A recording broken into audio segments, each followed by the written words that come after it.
Africa के दिल में बसी है ये विशाल रिफ्ट वैली, जिसमें लावा की बनी ये गुफा इन बेहद खास बंदरों के समूह का घर है।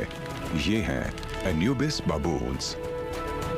हम इनकी दुनिया को इन्हीं में से एक नन्हे नर मकू के अनुभवों से समझेंगे, जहां वो जानेगा कि कौन कितना जरूरी है, उसके आसपास क्या घट रहा है, वो किस पर भरोसा कर सकता है और किस से उसे दूर रहना है। यही बात उसके पड़ोसियों पर भी लागू होती है, खास तौर पर इन शिकारी पड़ोसियों पर। क्या हर तरफ एक मुकाबला है? क्या हर चीज में कोई सीख छिपी है?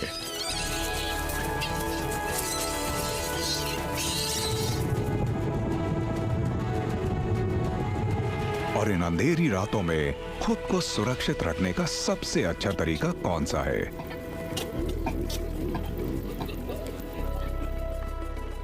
हमारे साथ बने रहिए और जुड़िए मकू और उसके इस कमाल के परिवार को जानने की हमारी यात्रा में। शुरुआत से मानव सभ्यता का घर रही कीनिया की इस रिफ्ट वैली में सुबह की पहली किरण ने दस्तक दी है। एन्यूबिस बबून्स इंसानों से भी कहीं पहले से इन गुफाओं में रह रहे हैं।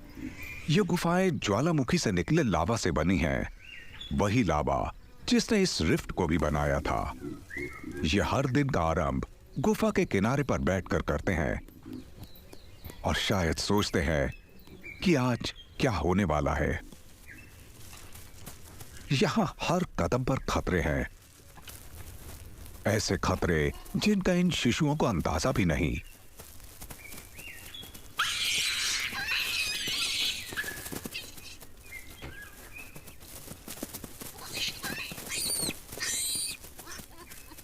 यह अनुभवी मां जमाला काफी व्यस्त है और उसकी वजह यह रही,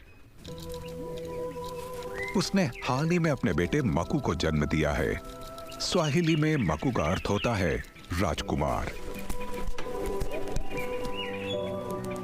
अब दिन आ गया है कि वो मकू को समूह के सभी सदस्यों से मिलवाए। जवाब में अपना पिछवाड़ा दिखाना ऊंचे दर्जे वाले नए सदस्य के लिए सम्मान के तौर पर देखा जाता है।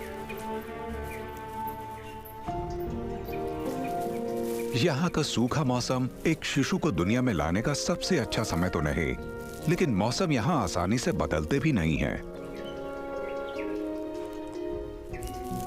इसलिए सूखे से जो भी बच जाता है, इन बंदरों को उसका सदुपयोग करना होगा। पर अभी के लिए मकू का पेट मां के दूध से भरा रहेगा। मां के नर्म स्पर्श के अलावा फिलहाल उसकी दिलचस्पी सिर्फ अपने परिवार तक सीमित है।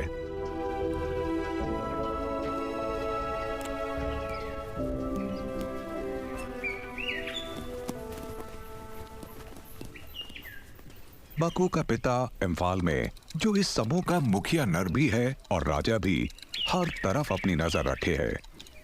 दूसरे नर अपने उद्यम और ईर्ष्या के चलते मकू के लिए खतरा हो सकते हैं, लेकिन यहां इस पेड़ के नीचे कुश्ती करते मकू के ये कजिन उसके लिए कोई खतरा नहीं, बल्कि उसके भविष्य के साथी हैं।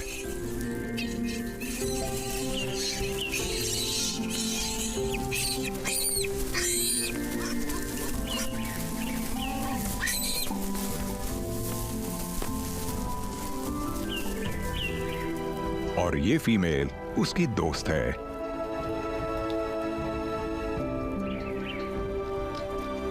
राजा इम्फाल का पिता बाबू यानी मकू के दादा के हिस्से कोई बड़ी जिम्मेदारी नहीं है।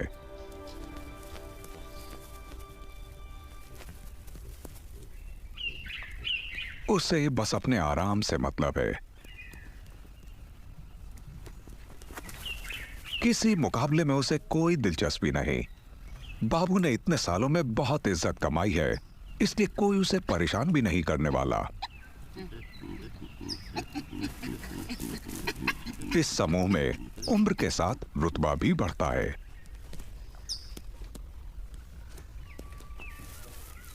मकू के साथ खेलने के इंतजार में बहुत से हैं, पर अभी वयस्कों के स्तर पर कुछ अलग ही उठापटक चल रही है। ये मादा गर्भवती होने की तकलीफ से बचने के लिए शिशु की चोरी करने को भी तैयार है।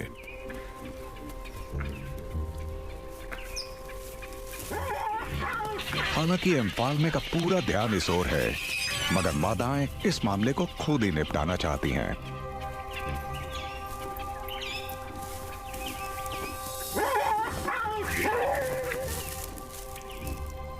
और इन अति उत्साही नरों को इनका रास्ता दिखा दिया जाता है।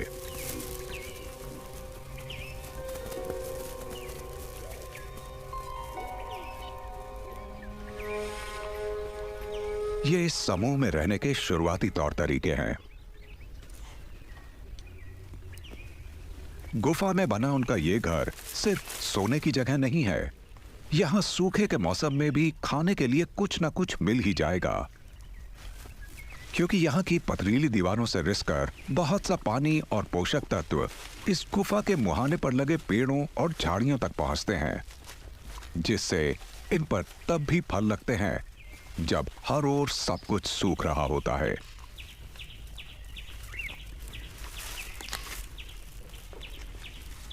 अंजीर के ये पेड़ सबसे पसंदीदा हैं और इसकी कई किस्में भी हैं।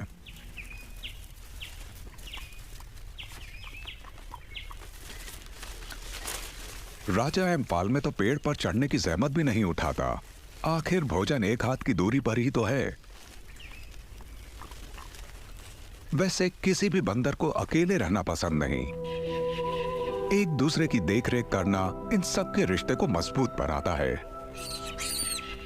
मकू भी जल्द ही इन तौर तरीकों को सीखेगा, पर फिलहाल उसका ध्यान दूसरे जरूरी काम पर है।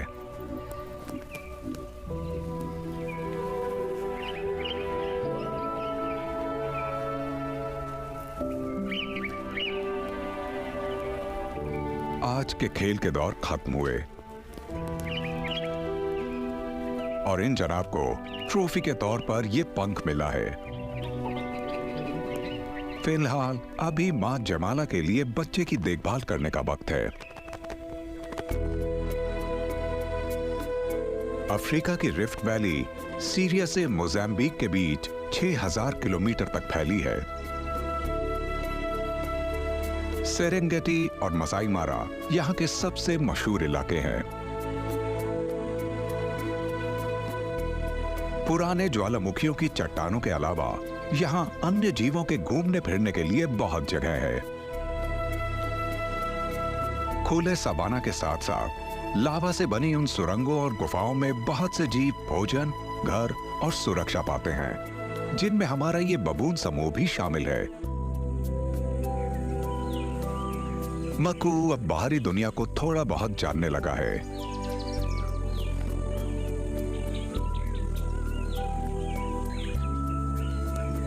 जमाला एक अनुभवी मां है। वो अन्य मादाओं के साथ अपने बेटे के रिश्ते को मजबूत करने के तरीके जानती है, और वो भी उसकी देखभाल करने के साथ साथ।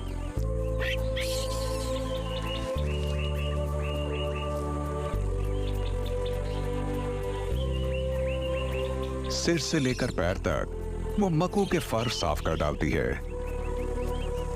एक भी इंच छोड़ती नहीं है। ऐसी जगहों पर दर्शकों की कमी कभी महसूस नहीं होती है। एन्यूबिस अपना इलाका एक खास एंटीलोप के साथ साझा करते हैं। ये हैं क्लिप स्प्रिंगर्स। बबून्स अक्सर मांस का सेवन करते हैं, इसलिए किसी बबून के आसपास नजर आते ही ये गजेल सतर्क हो जाते हैं। क्लिप स्प्रिंगर्स पंजों के बल चलते हैं। ऐसा करने वाले ये एकमात्र एंटीलोप हैं, और यही खूबी इनके इस पथरीले इलाके में दौड़ने के काम भी आती है। ये मकू को आकर्षित करते हैं।